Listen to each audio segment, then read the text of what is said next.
오늘 우리에게 주신 하나님의 말씀은 시편 78편 56절에서 72절 말씀입니다.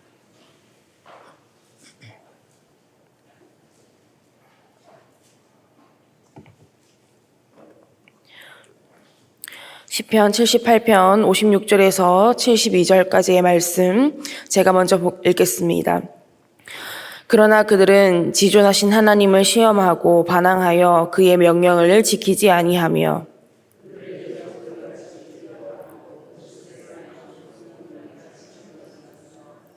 자기 산당들로 그의 노여움을 일으키며 그들의 조각한 우상들로 그를 진노하게 하였으며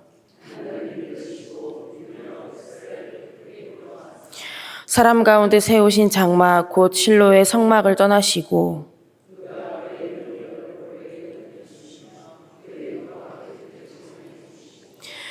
그가 그의 소유 때문에 분내사 그의 백성을 칼에 넘기셨으니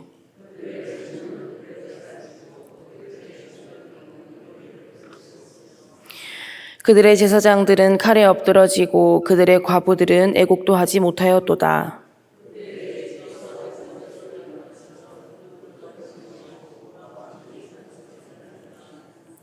그의 대적들을 처음 물리쳐서 영원히 그들에게 욕되게 하셨도다.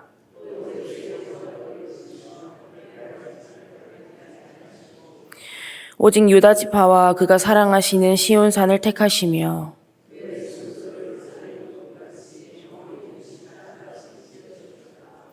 또 그의 종 다윗을 택하시되 양의 우리에서 취하시며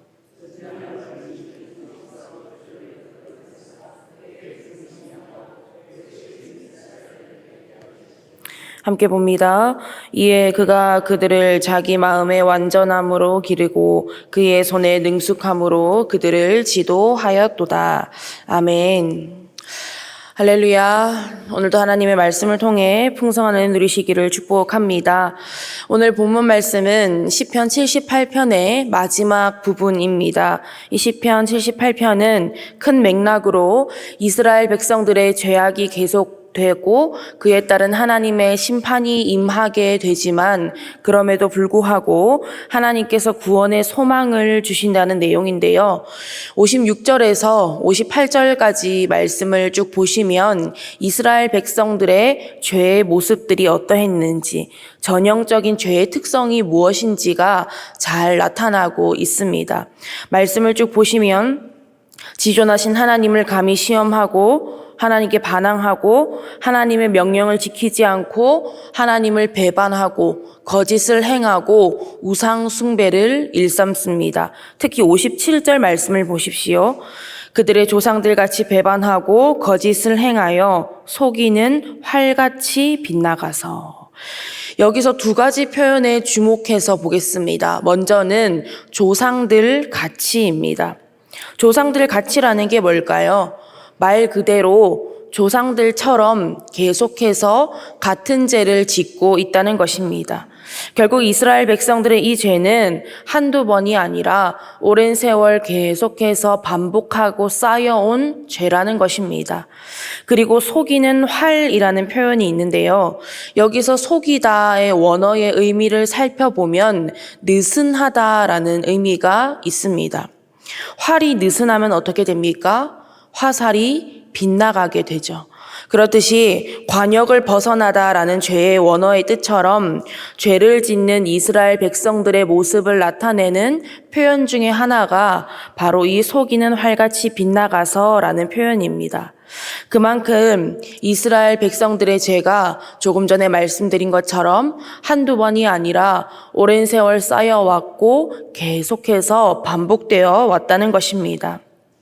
결국 하나님을 벗어나서 죄를 반복해서 지은 이스라엘 백성들에게 하나님께서는 블레셋을 들어서 언약궤를 빼앗기게 되는 심판을 임하게 하십니다.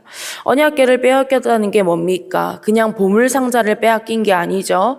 하나님의 임재가, 하나님의 영광이 떠났다는 것입니다. 그들의 정체성이 흔들리는 거예요. 무서운 심판인 겁니다.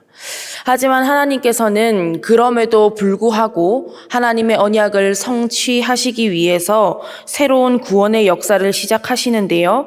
65절과 70절 말씀을 보시면 그때에 주께서 잠에서 깨어난 것처럼 포도주를 마시고 고함치는 용사처럼 일어나사 70절에 또 그의 종 다윗을 택하시되 양의 우리에서 취하시며 하나님께서 죄 많은 이스라엘 백성들을 심판하셨지만 그럼에도 불구하고 다윗을 세우시고 다윗을 통해서 언약궤를 다시 찾게 하십니다.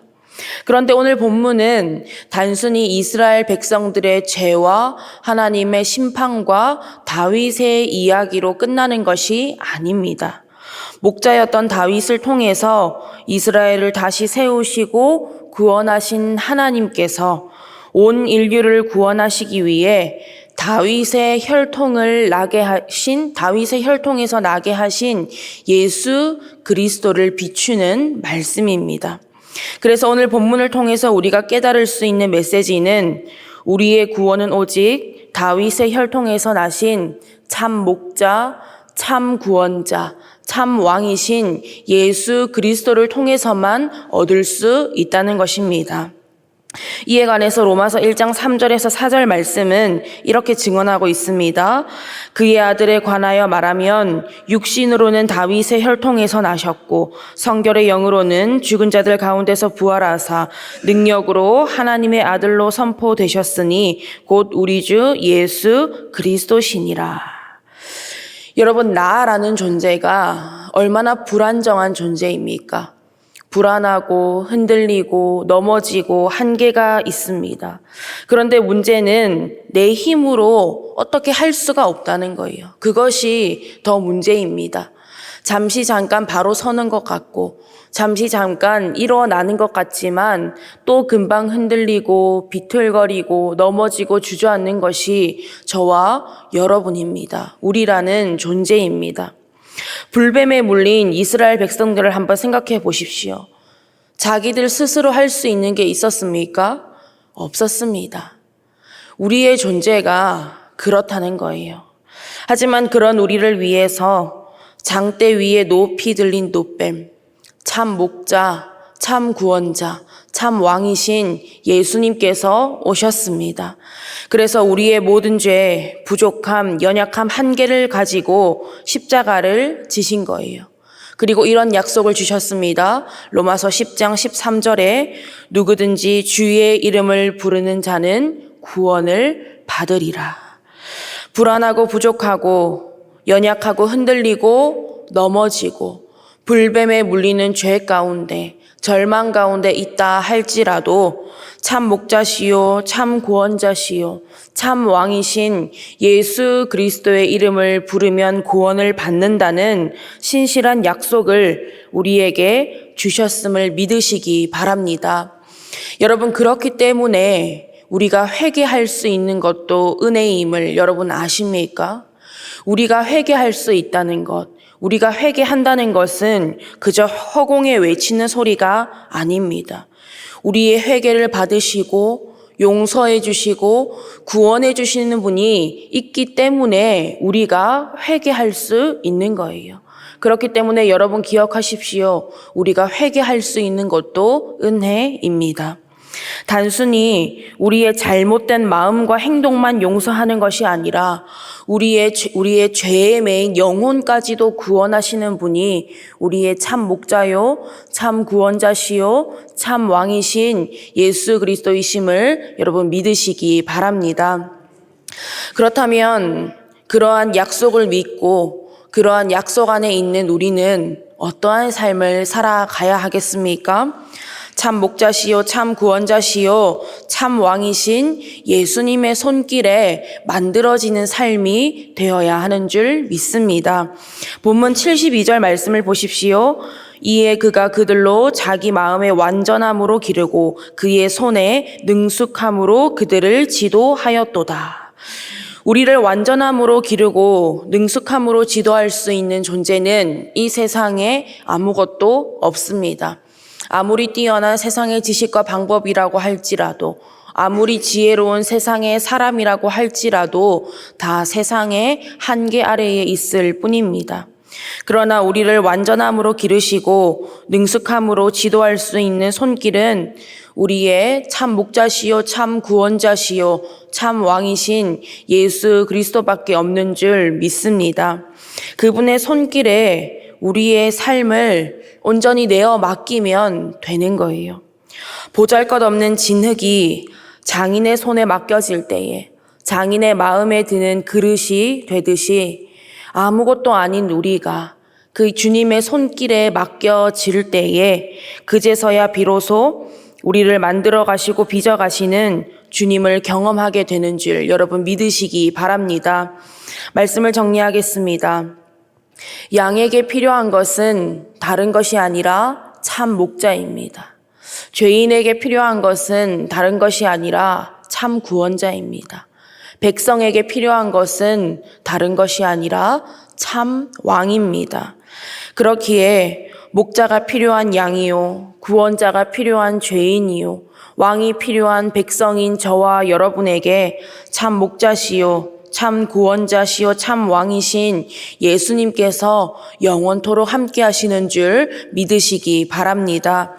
바라기는 그분의 손길에 우리의 삶을 온전히 내어 맡겨드리고 우리 삶을 가장 선하고 좋은 길로 만들어 가시고 인도하심을 경험할 수 있는 저와 여러분 밀양선결교회 모든 성도님들 될 수 있기를 간절히 바라고 원합니다.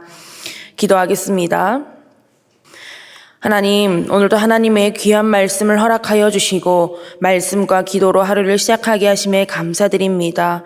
죄 가운데 놓여 어떻게 할 수조차 없는 우리를 위해 예수님께서 친히 참 목자, 참 구원자, 참 왕이 되어주신 사랑과 은혜로 오늘도 살아감을 믿습니다. 다른 이로서는 구원을 받을 수 없나니 천하 사람 중에 구원을 받을 만한 다른 이름을 우리에게 주신 일이 없다는 말씀을 의지하오니 다른 이름이 아닌 오직 예수의 이름으로 승리하며 예수의 이름으로 살아가는 우리 모두가 되게 하여 주시옵소서. 감사드리며 예수님의 이름으로 기도드립니다. 아멘.